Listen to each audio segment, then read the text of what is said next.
ఒక విధంగా చెప్పాలంటే వచ్చే వారం మాట్లాడాలి నేను ఇది, కానీ వచ్చేవారు మనకి గెస్ట్ స్పీకర్ ఉంటారు. ఈ యవనస్తులు కూడా సినర్జీకి వస్తున్న దేవునికి సేవకులు, వారు ఆదివారం మనతో మాట్లాడతారు. లోపలికి రండి, లోపలికి వచ్చేయండి.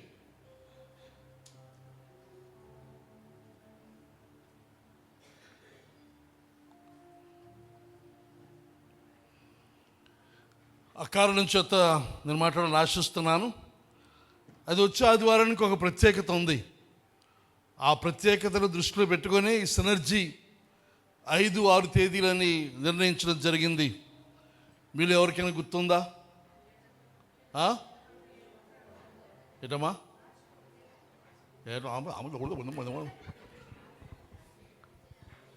ఏమంటారా? అమ్మయ్యా, అలా స్పష్టంగా చెప్పొచ్చు కదా. నాకు ఏం అర్థం అవుతుంది పని. అసలు చెవి సమస్యతో ఉన్నాను నేను.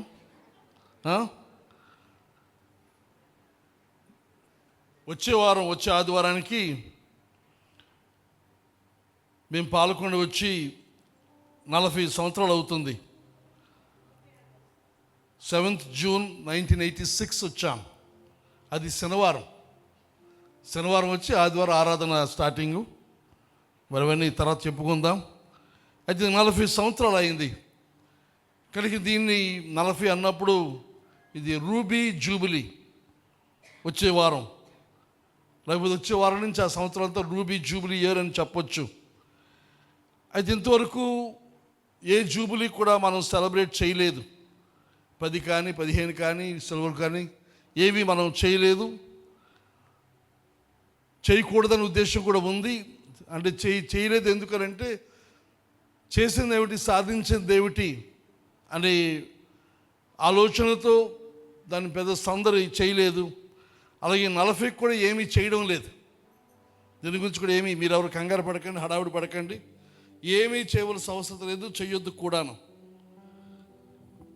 ఎందుకు అని అంటే మనం ఇంకా చేరుకోలేదు. We have not arrived yet.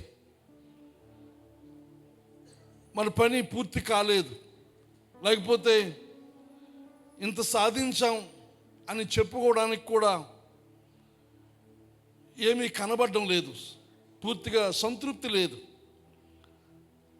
లేదా చెప్పాలంటే సంతోషం కూడా లేదు.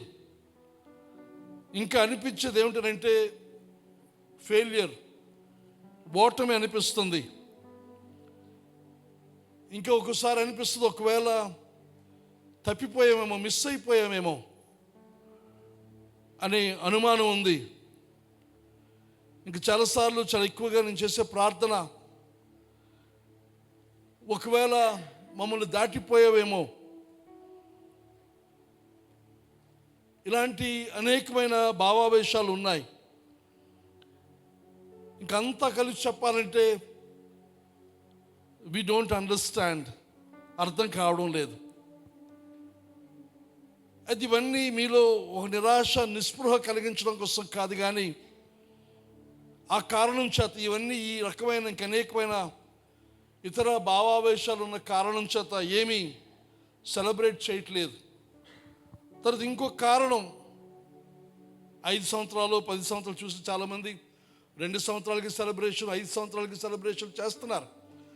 వాళ్ళు చేస్తున్నప్పుడు దానికి కారణం 2తో మొదలుపెట్టాం, 3తో మొదలుపెట్టాం, 3,000 మంది అయిపోయాం, 5,000 మంది అయిపోయాం అని చెప్పుకోవడానికి వారికి ఉన్నాయి.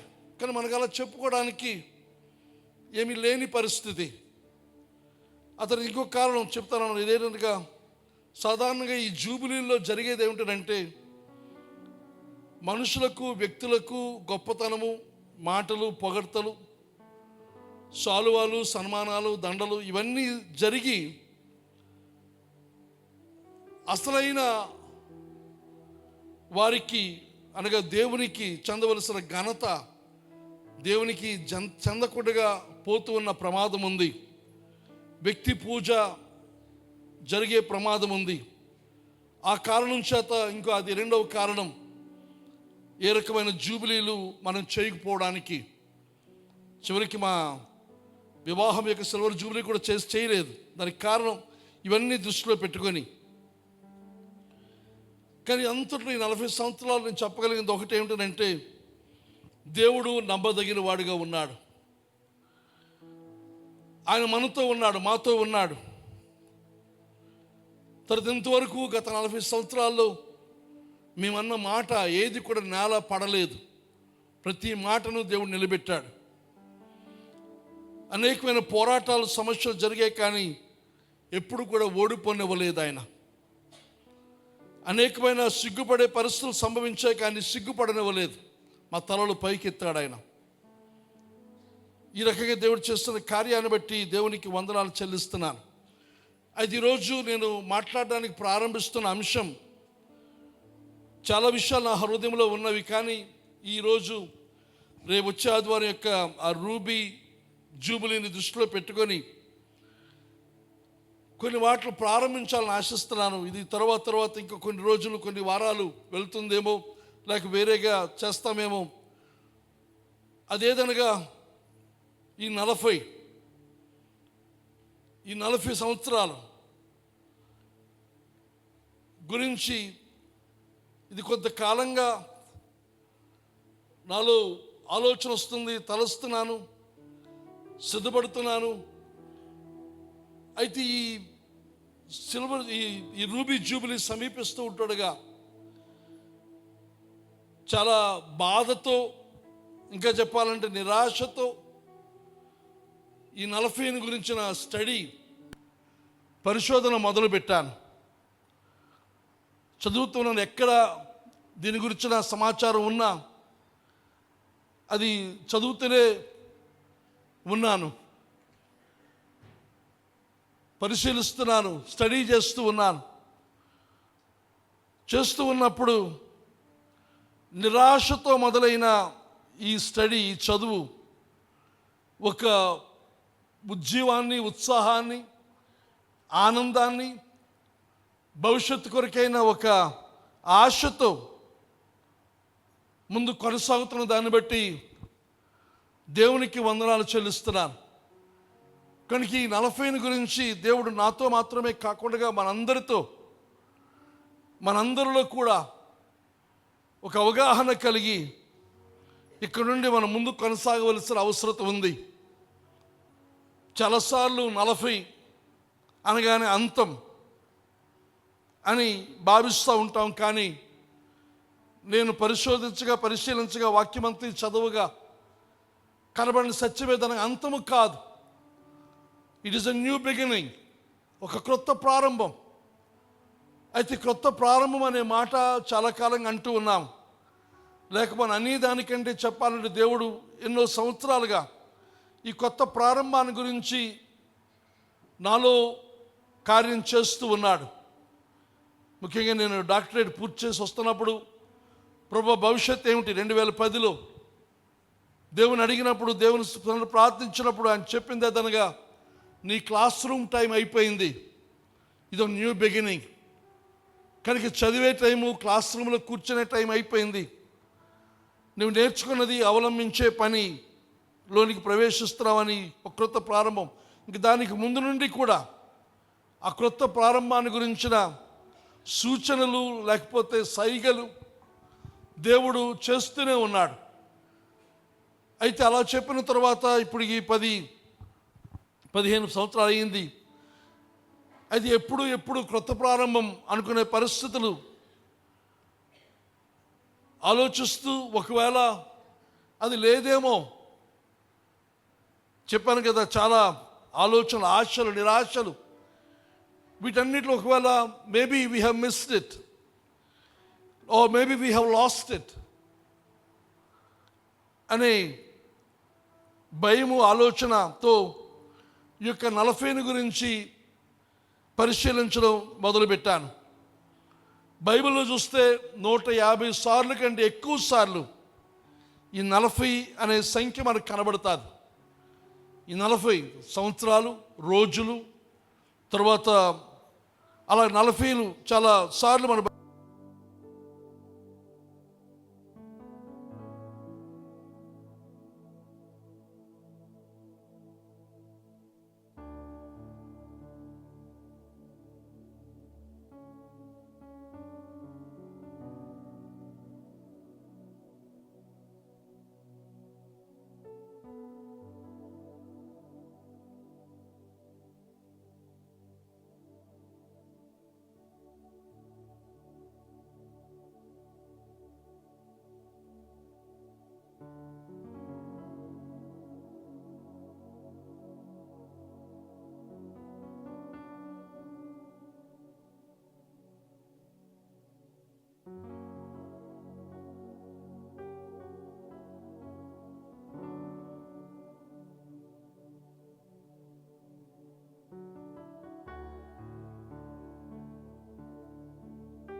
క్రొత్తదానికి ప్రారంభించడానికి సూచిస్తూ ఉంది.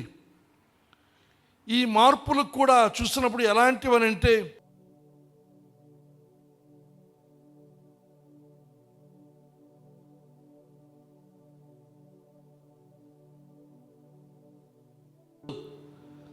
చాలా బాధాకరమైనది, పెయిన్ఫుల్, చాలా నొప్పిని కలుగు చేస్తుంది.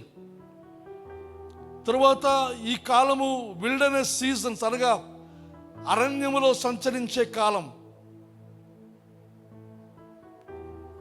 ఎక్లీసియాస్టిస్ అనగా ప్రసంగిలో రాస్తాడు, ప్రతిదానికి సమయం కలదు. కానీ ఈ 40 సూచించేది అరణ్యపు కాలం, సీజన్ ఆఫ్ విల్డర్నెస్. ఆ తర్వాత ఇంకా వేచి ఉండే కాలం, వెయిటింగ్ సీజన్, కనిపెట్టడం, ఆగి ఉండడం, ఎప్పుడా అని ఎదురు చూచే పరిస్థితి. ఇంకా ఇది చూస్తున్నప్పుడు ఏముంటుందంటే, వే సంథింగ్ ఓల్డ్ ఈస్ డైయింగ్, పాతది చనిపోతుంది. But something new is being prepared beneath the surface. బయటికి పాతది చనిపోతుంది. ఇంకా చనిపోతూ ఉన్నప్పుడు మనకు అనిపించే భావన ఏదనగా అయిపోయింది, ఇంకేముంది, అయిపోయింది, చనిపోతుంది. కానీ బయటకు అది చనిపోతూ కనబడుతుంది, కానీ అంతర్లీనంగా లోపల క్రింద దేవుడు చేస్తున్న కార్యం ఏదనగా నూతనమైన దాన్ని ఆయన కలుగు చేస్తూ ఉన్నాడు. అర్థమవుతుందా? బాహ్యముగా చూస్తే చనిపోతుంది, అయిపోయింది, ఇక ఇట్స్ డెడ్, కానీ సమాధి చేసేయాలి. కానీ ఆల్ దిస్ టైమ్ ఇలా జరుగుతున్న ఈ కాలం అంతట్లో a new thing is being prepared beneath the surface. ఆ నూతనమైన కార్యాన్ని లోపల దేవుడు చేస్తూ ఉన్నాడు. ఈ 40 మనం ఆలోచన చేస్తున్నప్పుడు ఎక్కువ సార్లు కనబడే ఆ సందర్భం ఏదనగా దేవుని యొక్క పరీక్ష. మనుషులు పరీక్షించబడుతున్నారు. పరీక్షించబడడం మాత్రమే కాకుండా దేవుడు ఇక్కడ వారికి ఒక నూతనమైన ఐడెంటిటీ, లేకపోతే నూతనమైన ఉనికిని ఇస్తున్నాడు. ఆయన ఒక నూతనత్వాన్ని వారిలో కలిగిస్తున్నాడు.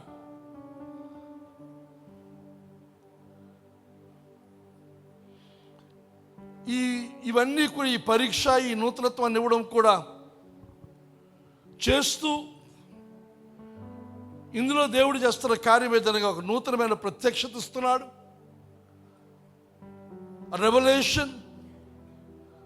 తర్వాత ఒక బ్రేక్ త్రూ, అనగా ఈ పరీక్ష, ఈ నూతనత్వాన్ని కలిగి చేస్తున్న ఈ కాలంలో అంతర్లీనంగా దేవుడు చేస్తున్న కార్యం ఏదనగా ఒక ప్రత్యక్ష రెవల్యూషన్ ఇస్తున్నాడు, చూపిస్తున్నాడు, ఒక బ్రేక్ త్రూ ఇస్తున్నాడు. విస్ఫోటంగా దూసుకుని బయటకు వచ్చే పరిస్థితి. తర్వాత తీర్పు, ఆ తర్వాత మిషన్, అనగా చేయవలసిన సేవ, భవిష్యత్తును గురించిన నడిపింపు దేవుడు ఇస్తున్నాడు. ఈ పాత నిబంధన బైబిల్ అంతట్లో ఇంకా చెప్పాలంటే 40 అనేది ఆదికాండం మొదలుకొని అపోస్తలుల కార్యం వరకు మనకు కనబడుతుంది. చాలా చోట్ల మొత్తం బైబిల్ అంతట్లో ఆదికాండం మొదలుకొని అపోస్తలుల కార్యం వరకు. అయితే అక్కడున్న ముఖ్యమైన సంఘటనలు మనం తీసుకుంటే 40 వాటన్నిటిలో మనకు కనబడే ఒక సంకల్పం, ఒక పర్పస్ కనబడతారు. అందులో కనబడేది ఏదనగా సంథింగ్ ఈజ్ బీయింగ్ టెస్టెడ్, ఏదో ఇక్కడ పరీక్షించబడుతుంది. సంథింగ్ ఈజ్ బీయింగ్ బ్రోకెన్, ఇక్కడ ఏదో ఒకటి విరవబడుతుంది. ఇంకోటి సంథింగ్ ఈజ్ బీయింగ్ క్లెన్స్, అని ఏదో ఇక్కడ శుద్ధీకరించబడుతుంది. తర్వాత something is being stripped away and rebuilt, ఏదో ఒకటి ఇక్కడ పూర్తిగా తొలగించబడుతుంది, లేకపోతే పీకివేయబడుతుంది, మన తిరిగి నిర్మాణం జరుగుతుంది. కానీ ఈ 40లో మనం చూసినప్పుడు పరీక్ష, ఏదో పరీక్షించబడుతుంది, విరవబడుతుంది, శుద్ధీకరించబడుతుంది, లేకపోతే it's being stripped away. Stripped away అంటే ఇప్పుడు బట్టలు ఉన్నాయి, బట్టలు ఊడదీయబడ్డం, బట్టలు లేని పరిస్థితి, లేకపోతే మనకు బలముగా అండగా ఉన్న విషయాలు తొలగించబడ్డం, అవి లేకుండా పోవడం, మనకు ఆధారముగా ఉన్న ఊతకర్ర తీసివేయబడ్డాం. కనుక మనకు ధైర్యము బలాన్ని ఇచ్చే విషయాలు మన నుండి పెకలించి వేయబడ్డాం ఈ 40లో మనకు కనబడుతుంది. అయితే అలా పెకలించబడుతూ వేరు చేయబడుతూ ఉన్న పరిస్థితులు జరుగుతుంది ఏదనగా మరొక నూతన నిర్మాణం లోపల జరుగుతుంది, రీబిల్డింగ్ జరుగుతూ ఉంది.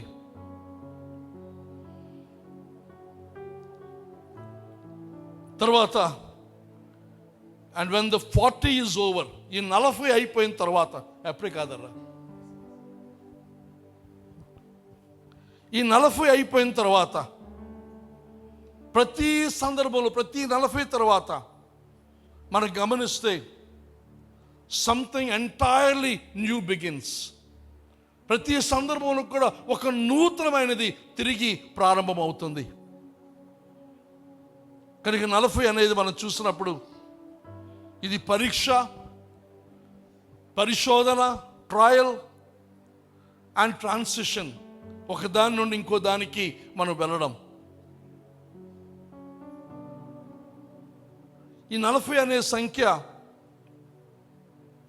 మన నుండి దేవుడు ఏమి తీసివేస్తున్నాడు, ఆ తీసివేసి దాని నుండి ఆయన ఏమి చేస్తున్నాడు అనేది మనకు కనబడుతుంది.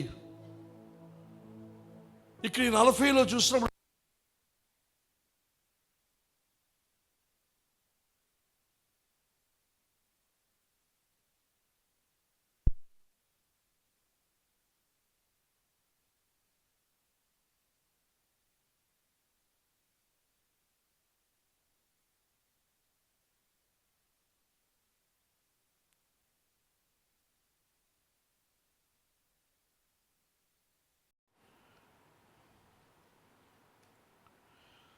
ఇది 40 కనబడిన ముఖ్యమైన సందర్భాల్లో కనబడుతుంది. ఏదైనా ఏదో ఒక డెసిషన్ జరుగుతుంది. Something is being decided. ఇది నిర్ణయించబడుతుంది ఒకటి, లేదా ఏదో పరీక్షించబడుతుంది, లేదా ఒక నూతనమైన ఆకారం ఏర్పడుతుంది. కొన్ని సందర్భాల్లో దీని యొక్క ఫలితం ఏదనగా రెన్యువల్ అనగా నూతనపరచబడడం, లేదా ఇంకొన్ని సందర్భాల్లో ఎక్స్పోజర్ అనగా ఉన్నది ప్రత్యక్షపరచబడడం అనేది జరుగుతూ ఉంటుంది.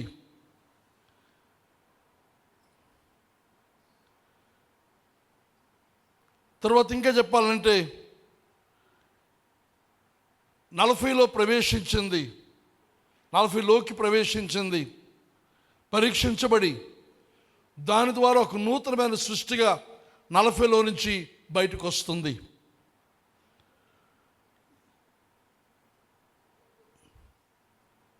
హీబ్రూ భాష సంఖ్యలు అవేవో అర్థం కాని లేకపోతే హేతువు లేని ఆకారాలు కాదు. హీబ్రూ అక్షరమాలను చూసినప్పుడు 22 అక్షరాలు ఉన్నాయి. ప్రతి అక్షరము కూడా లేకపోతే ప్రతి సంఖ్యకు దానికి అనుగుణంగా దానితో సంబంధం కలిగి అక్షరం ఉంటుంది. అక్షరానికి సంఖ్యకు సంబంధం ఉంటుంది, ఒకదానికోటి సంబంధం ఉంటుంది. తర్వాత ప్రతి అక్షరానికి అర్థం ఉంటుంది. ఈ 40 అనే సంఖ్య హీబ్రూ అక్షరమాలలో చూసినప్పుడు 13వ సంఖ్య, 13వ మాటకి అది వస్తుంది. ఇప్పుడు చూపించండి. అది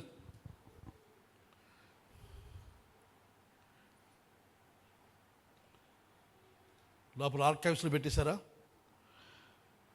దీన్ని 13వ మాట. ఇది హీబ్రూ అక్షరాల్లో 13వ అక్షరం.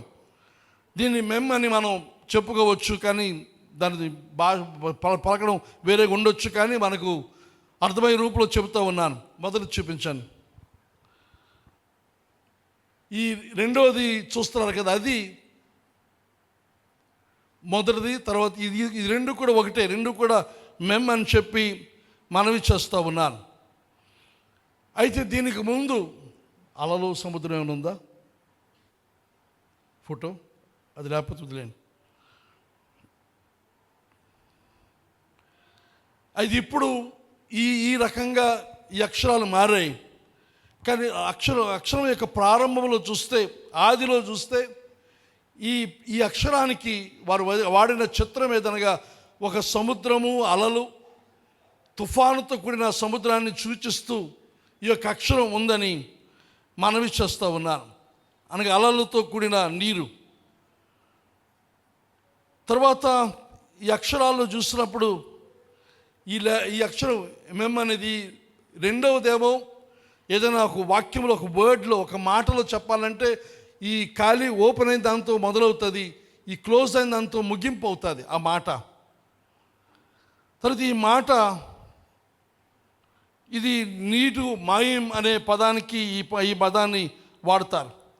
కనుక ఇది ఇందులో నీటికి సంబంధించిన విషయాలు చాలా అధికంగా కనబడుతూ ఉన్నాయి. ఈ మాటలో నీరు భావన ఎక్కువగా కనబడుతుంది. కానీ ఇందులో మనం చూసుకుంటే అర్థమయ్యేది ఏదనగా, మనకందరూ కూడా తెలుసు, నీరు చాలా ముఖ్యం. మన దేశం, ప్రపంచం అంతా, గ్లోబ్ అంతా మనం చూస్తే ఎక్కువ శాతం నీరు. అలాగే మన దేహంలో కూడా ఎక్కువ శాతం నీరు ఉన్న పరిస్థితి. ఆ డీహైడ్రేషన్ అనగా లోపల నీరు లేకపోయిన పరిస్థితి ఏర్పడితే ప్రమాదం. తర్వాత ఈ మెమ్ అనే పదం, ఈ యొక్క అక్షరం, ఈ మెమ్ అనే అక్షరం చూసినప్పుడు అది ఒక గర్భాన్ని కూడా సూచిస్తుంది. తర్వాత గర్భంతో ఉన్న ఫొటోస్ ఉంటాయి, చూడండి. ఇది కనుక ఇది మొదటిది, తర్వాత ఇది ముగింపు. ఇది తెరవబడింది, ఇది మూయబడిన ఆ మెమ్ అని చెప్పి మనవి చేస్తూ ఉన్నాను. ఇంకా తీసేయండి. కానీ ఇది చూసినప్పుడు ఈ 40 నీటితో ఉన్న సంబంధం గమనించవలసిందిగా మనవి చేస్తున్నాను. ఈ నీటితో సంబంధం మనం ఆలోచన చేస్తే, నోవహు కాలంలో ఆ తుఫాను, ఆ వరద 40 రోజులు. తర్వాత ఇశ్రాయేలు జనాంగం ఎర్ర సముద్రాన్ని దాటిన తర్వాత 40 సంవత్సరాలు అరణ్యములో వారు చేసిన కార్యం. ఆ తర్వాత మోషేకు పేరెదనగా నీటి నుండి బయటికి తీయబడిన వాడు, డ్రాన్ అవుట్ ఆఫ్ వాటర్. అతడు 2 సార్లు 40 దినాల పాటు సినాయి పర్వతం మీద రాత్రింపగళ్ళు ఆహారము పానము లేకుండా దేవునితో గడిపాడు. ఆ కొండ మీద అగ్ని, అలాగే మేఘములు ఆవరించిన కొండ మీద. కనుక దేవుని వాక్యములో ఈ నీటిని గురించి మనం చదివితే బైబిల్ అంతట్లో కనబడేది ఏదనగా 2 విషయాలు, 2 ఒకేసారి జరుగుతూ ఉంటాయి సైమల్టేనియస్లీ. అవి ఏమిటంటే, ఈ నీరు it destroys and it gives life. ఇది నాశనం చేస్తుంది ఒక ప్రక్క, మరో ప్రక్క జీవాన్ని ఇస్తుంది. 2 అందులో ఉన్నాయి నీటిలో. మనందరికి కూడా తెలుసు, నాశనము, జీవం. ఫరో యొక్క రథాలు, ఫరో యొక్క సైన్యాన్ని నాశనం చేసింది, హతమార్చింది. అదే నీరు గుండా ఆరిన నేలను ఇశ్రాయేలు జనాంగం నడిచిపోయారు. ఇదే నీరు దేవుని యొక్క తీర్పుగా లోకాన్ని అంతటినీ ముంచివేసింది. అదే నీటి పైన నోవహు బ్రతికాడు.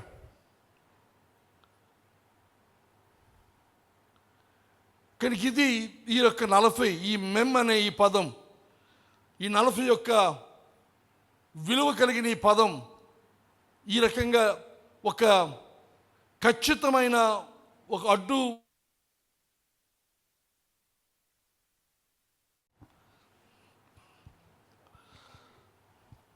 ఎక్కడ ఉన్నాం?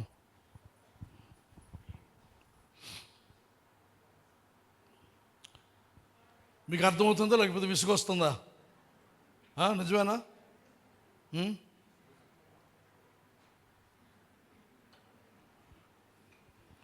కొంతమంది పిల్లలు బలవంతంగా వచ్చారు చర్చికి, ఇష్టం లేదు.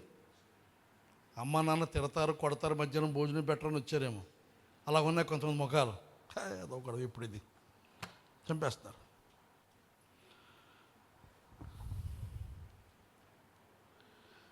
కానీ ఈ 40 చూసినప్పుడు it represents a period of testing.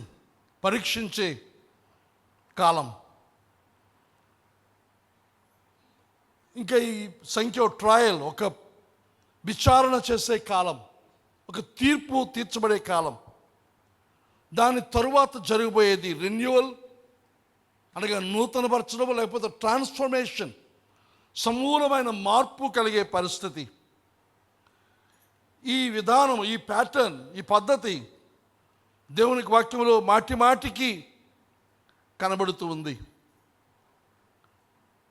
తర్వాత ఈ పరీక్ష, ఈ పరిశోధన, ఈ తీర్పు తీర్చబడుతున్న కాలంలో కూడా దేవుని యొక్క కేర్ కనబడుతుంది, దేవుని యొక్క నడిపింపు కనబడుతుంటుంది.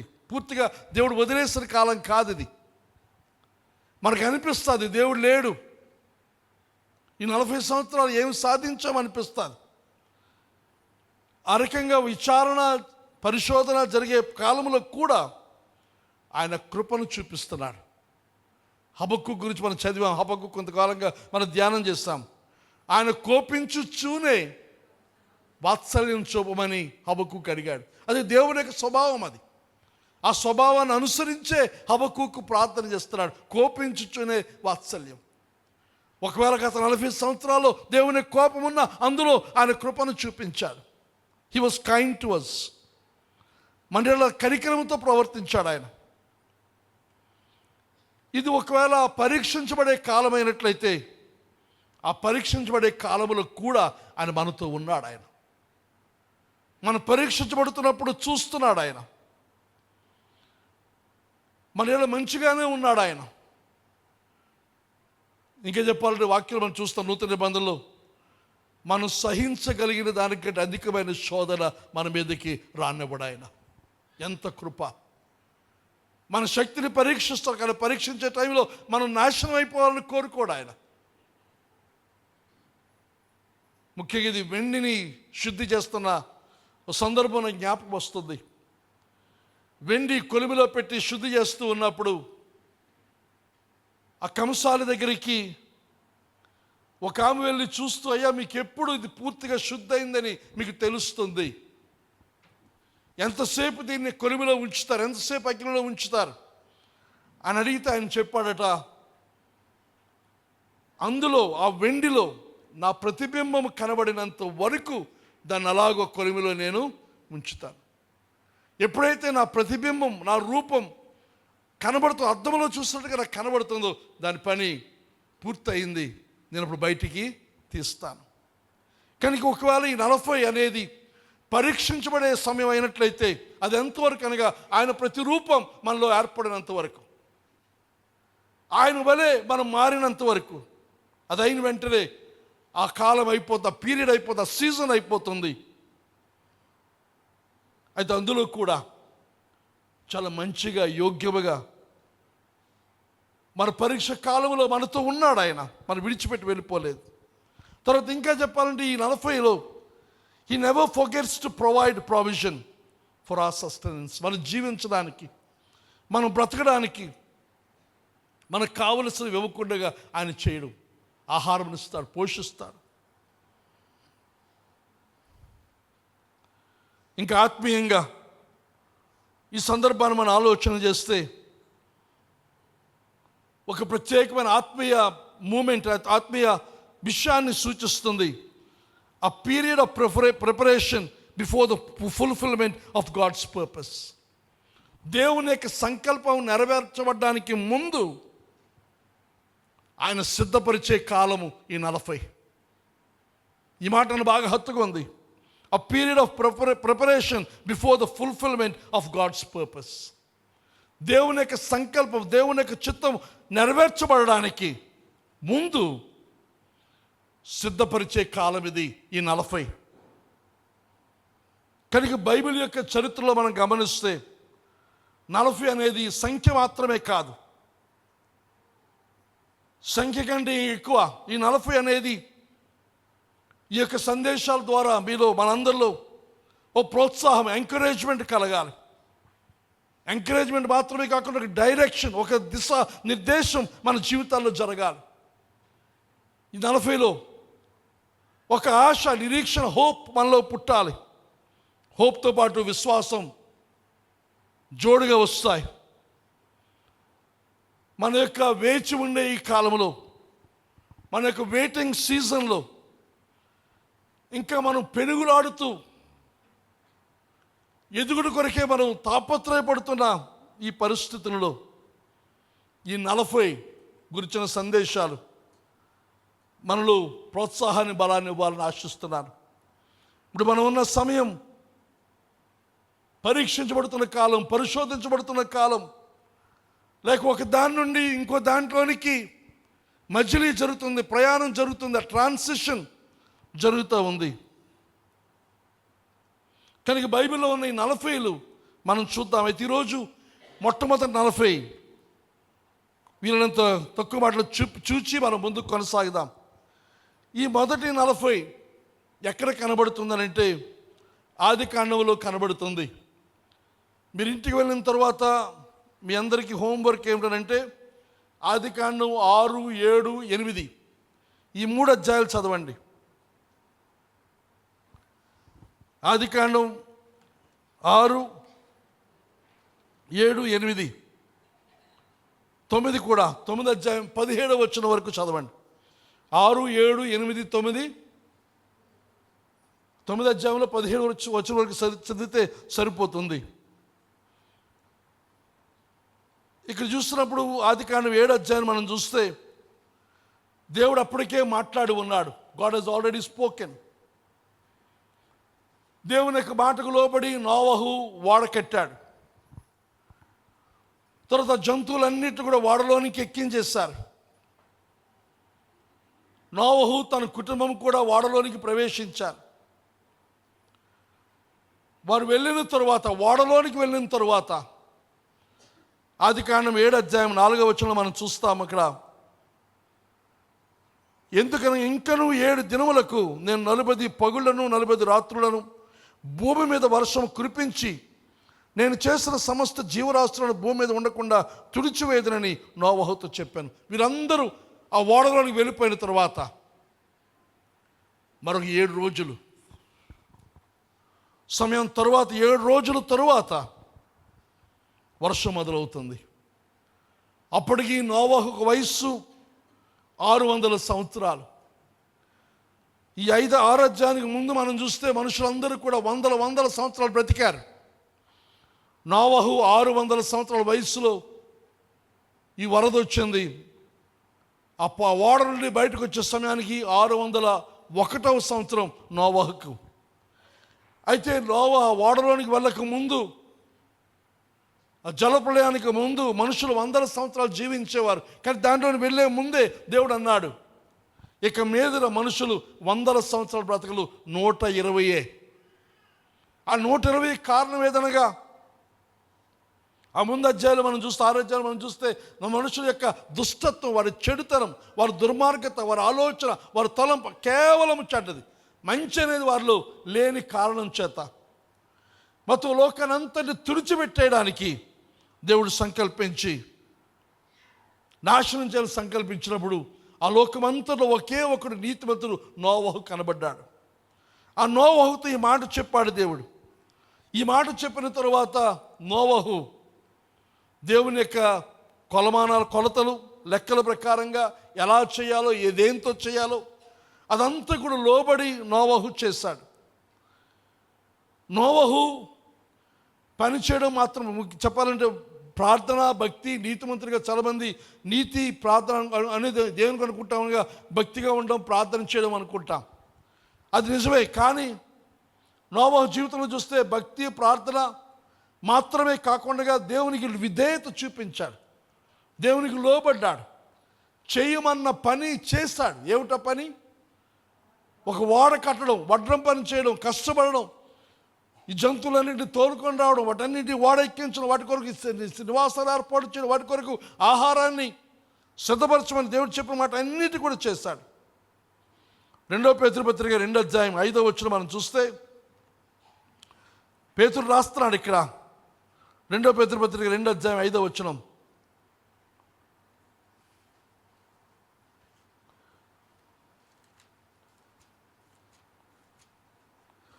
2 పేతురు పత్రిక 2:5 చూస్తే, మరియు ఆయన పూర్వకాలమందున లోకమును విడిచిపెట్టగా భక్తిహీనుల సమూహముల మీదకి జలప్రళయమును రప్పించినప్పుడు నీతిని ప్రకటించిన నోవహును మరి 7 కాపాడను. నీతిని ప్రకటించిన నోవహు ప్రీచ్ రైచియస్నెస్. దేవుడు అక్కడ గమనించాడు, నోవహు ఒక్కడే నీతిమంతుడు. తన యొక్క భక్తిని, తన యొక్క నీతిని నోవహు ప్రకటించాడు. కొన్ని వందల సంవత్సరాలు ప్రకటించాడు. ఆయనను ఎవరు ఆ మాటను అంగీకరించలేదు. అయితే జలప్రళయం అయిపోయిన తరువాత అరారతు పర్వతం మీద ఈ ఓడ ఆగినప్పుడు మనం చూస్తే ఈ వరద తగ్గడానికి 150 రోజులు పట్టింది. మీరు చదవండి, 8:3 చూస్తాం. తర్వాత చూస్తే మన యొక్క 40 మనకు కనబడుతుంది.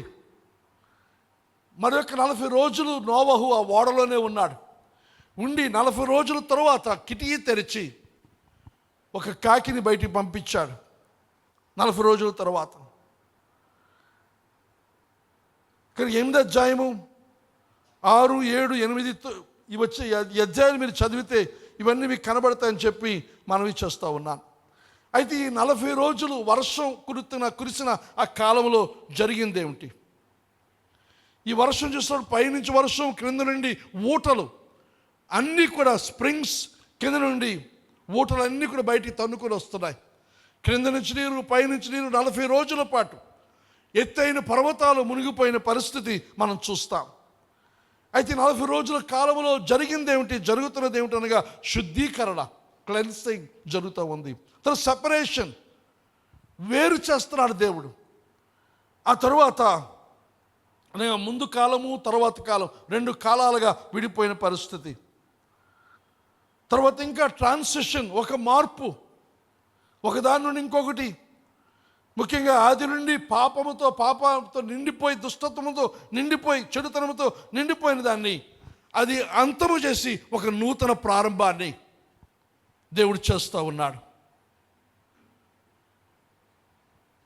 ఈ సంఖ్య, ఈ 40 అనే సంఖ్య మొట్టమొదటిసారి ఇక్కడ చూసినప్పుడు మనకు కనబడుతుంది ఏదనగా ఇది ఒక పరిశుద్ధమైనది, సేక్రెడ్ అండ్ సోబరింగ్.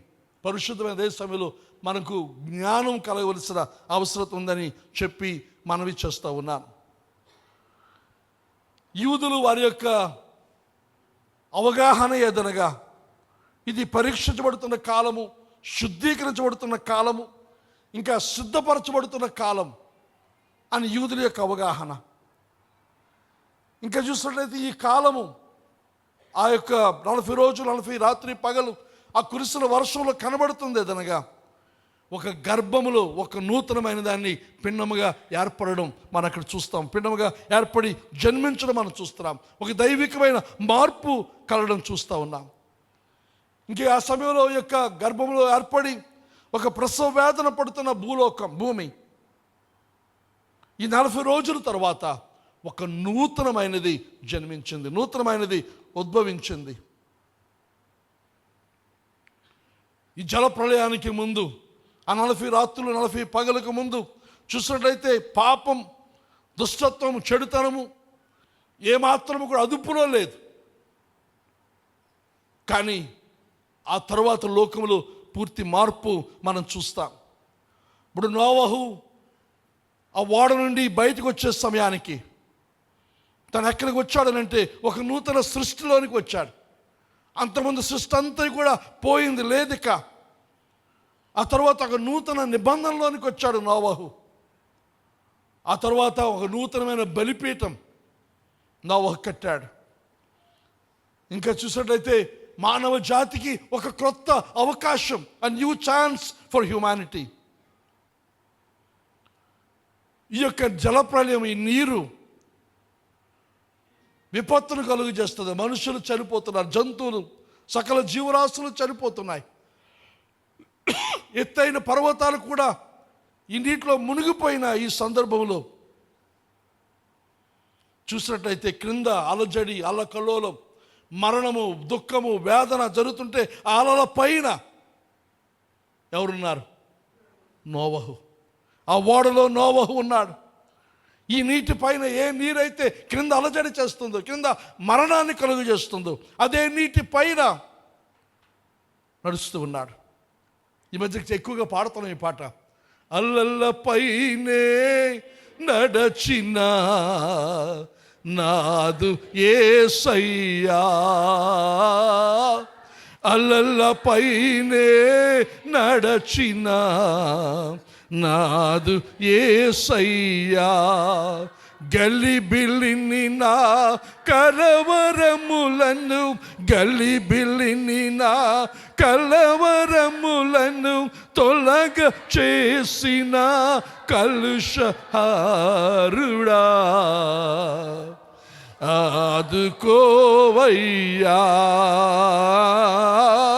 అలల పైనే నడచిన నాదు యేసయ్యా.